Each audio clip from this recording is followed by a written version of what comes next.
दोस्तों स्वागत है आपका वीकली न्यूज़ अपडेट में। तो चलो स्टार्ट करते हैं।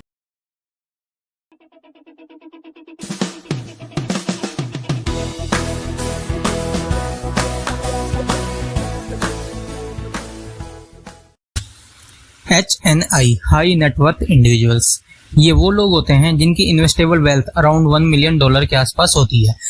अगर इसको हम INR में कन्वर्ट करें दोस्तों तो ये अराउंड 8.22 करोड़ रुपीस बन जाता है। एक रिपोर्ट है Henley private wealth migration report, जिसके accordingly around 6500 Indian high net worth individuals जो एक्सपेक्ट किया जा रहा है इंडिया से बाहर चले जाएंगे इन 2023 मींस 2023 ईयर में। इसके पीछे देखा जाए तो मुख्य 3 रीजंस निकल के सामने आ रहे हैं, जैसे कि political stability, lower tax rate and personal freedoms. और इनमें जो कंट्रीज चूज की जा रही है ज्यादातर दुबई, सिंगापुर ऐसी कंट्रीज चूज की जा रही है।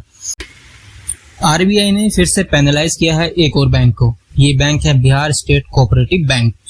RBI ने इसके ऊपर अराउंड 60.20 लाख का एक फाइन लगाया है for various shortcomings and violations. ये कौन से शॉर्टकमिंग एंड वायलेशंस है मैं आपको बताता हूँ। एक तो इस बैंक ने रोबस्ट सॉफ्टवेयर नहीं लगाया तो identify and reporting the suspicious transactions. दूसरा, इसने कुछ स्टैट्यूटरी रिटर्न्स होती हैं बैंक को जो सबमिट करनी होती है टाइम टू टाइम, वो सबमिट नहीं की। साथ ही साथ of site surveillance system returns भी जाती हैं, वो भी इन्होंने प्रिस्क्राइब टाइमलाइंस में सबमिट नहीं की। कुछ क्रेडिट इंफॉर्मेशन देनी थी कुछ 4 एजेंसीज को, वो भी इन्होंने सबमिट नहीं की। और एक कंस्टिट्यूट करना था customer service committee of the board, वो भी इन्होंने कंस्टिट्यूट नहीं की, जिसकी वजह से RBI ने इनके ऊपर अराउंड 60.20 लाख का एक। रिसेंट में इंडिया के कुछ ऑफिशियल्स, गवर्नमेंट ऑफिशियल जो मूडीज इन्वेस्टर सर्विस रिप्रेजेंटेटिव से मिले और उन्होंने बताया इंडिया की इकोनॉमी के बारे में, इकोनॉमिक फंडामेंटल्स के बारे में, रिफॉर्म्स के बारे में, ग्रोथ के बारे में। जो इंडियन गवर्नमेंट ऑफिशियल्स है वो एक्सपेक्ट कर रही है कि मूडीज हमारी रेटिंग को इम्प्रूव करे। हमारी अभी जो रेटिंग चल रही है वो Baa3 कैटेगरी में चल रही है। ये एक stable outlook of the country show करता है एंड ये लोवेस्ट इन्वेस्टमेंट ग्रेड रेटिंग है। ये उसी टाइप की रेटिंग है जैसे हमारी क्रेडिट रेटिंग होती है, तो जैसे सिविल स्कोर होता है हमारा, सेम उसी टाइप की एक रेटिंग होती है जो मूडीज करता है। ये एक ऑर्गेनाइजेशन है। दोस्तों GST का एक छोटा सा अपडेट आया है। जैसा कि आपको पता है कि हमारी जो ई-इनवॉइसिंग की लिमिट थी वो 10 करोड़ से 5 करोड़ हो चुकी थी, जो एप्लीकेबल है 1 अगस्त 2023 से। तो GST ने इनेबल किया है ऑल एलिजिबल टैक्स पेयर्स के लिए जिनकी टर्नओवर 5 करोड़ या उससे ज्यादा है as per GST record. GST means 3B के अकॉर्डिंगली जिनकी टर्नओवर 5 करोड़ से ज्यादा है उनके लिए एक इनेबल कर दिया है, आप एलिजिबल हो या नहीं हो इस एक इनेबलमेंट स्टेटस के लिए। तो आप ये इनेबलमेंट स्टेटस चेक कर सकते हो अपना ई-इनवॉइस पोर्टल के थ्रू, जो है जिसका लिंक ये शो हो रहा है आपको स्क्रीन पर।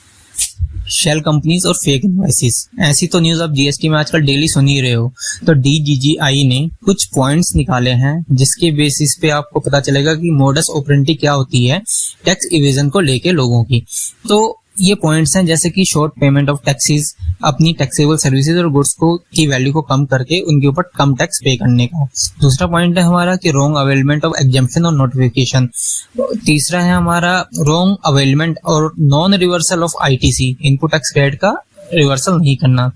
नेक्स्ट है हमारा non payment of tax on supply of taxable goods और services. Next is tax collected but government को पे नहीं करना। Next is non payment of tax under RCM, reverse charge mechanism में हम टैक्स आगे पे नहीं कर रहे हैं। Next is fraudulent availment of input tax credit on the basis of fake invoices और fake form. Next is fraudulent availment of refund of IGST on export of goods. Non resident Indians NRI को notice मिले हैं income tax department से for reassessment. अब ऐसा हुआ क्यों? Notice में लिखा हुआ है कि आपने जो ट्रांजैक्शंस करी हैं, हाई वैल्यू ट्रांजैक्शंस, आपने कोई परचेज ऑफ इमूवेबल प्रॉपर्टी ली है, इन्वेस्टमेंट्स करी है, डिपॉजिट्स करे हैं, तो डिटेल्स उनकी foreign currency non resident account के अंदर, FCNR अकाउंट होता है जो इंडिया में, उसके अंदर कुछ फॉरेन करेंसी है, उसके बेसिस पे इनकम टैक्स ने नोटिस भेजना स्टार्ट कर दिया है कुछ NRIs को और उनसे पूछा है कि भाई आपके पास एविडेंस क्या है कि जो ये आपने इन्वेस्टमेंट जो भी करी है, डिपॉजिट जो भी करे हैं, आपका जो भी बैलेंस पड़ा हुआ है डॉलर में, तो इसके पीछे ये इनकम आई कहाँ से आपके पास, और आप कि इनकम अगर है तो इसको प्रूफ करिए, सफिशिएंट डॉक्यूमेंट्री एविडेंस को हमें शो करिए। और अगर आप ऐसा नहीं करते हो तो इनकम टैक्स डिपार्टमेंट आपको रीओपन कर देगा असेसमेंट को और इन ट्रांजेक्शन को वेरीफाई करना स्टार्ट कर देगा। तो अपने रिटर्न में अच्छे से आप अपनी हर चीज शो करिए। फाइनेंशियल ईयर 2023-24 के लिए इनकम टैक्स ने कॉस्ट ऑफ इन्फ्लेशन इंडेक्स बता दिया है जो है 348। अब इसका मतलब क्या हुआ, एक्चुअली होता क्या है, फॉर एग्जांपल के थ्रू हम इसे समझते हैं। आपने एक प्रॉपर्टी खरीदी थी 2001 एंड 2 में जो थी 1 करोड़ की।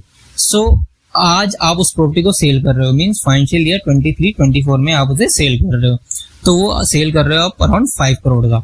तो 5 करोड़ माइनस 1 करोड़, 4 करोड़ जो बचा प्रॉफिट आपका, क्या उस पर आप टैक्स दोगे आज की रेट पे? नहीं ना, क्योंकि आपने इसमें इन्फ्लेशन का इफेक्ट तो लिया ही नहीं है 1 करोड़ के ऊपर। सो इस प्रोसेस को पूरा करने के लिए cost inflation index income tax हर साल बताती है। अब हमारे केस में 1 करोड़ का जब हमने प्रॉपर्टी ली थी वो 2001-2 में ली थी और उसकी बेस कॉस्ट इन्फ्लेशन इंडेक्स थी 100 और आज की इन्फ्लेशन इंडेक्स है 23-24 की 348।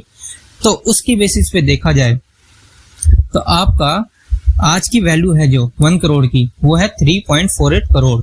ओके, तो आज आप कैसे इसके ऊपर टैक्स दोगे? आपकी सेल होगी 5 करोड़ की, इसमें से लेस करोगे आप 3.48 करोड़, ना कि 1 करोड़। रिमेनिंग जो बचेगा उसके ऊपर आपको टैक्स देना होगा। तो दोस्तों ऐसी और अपडेट्स के लिए आप हमें फॉलो करिए एंड लाइक एंड सब्सक्राइब तो जरूर करिए।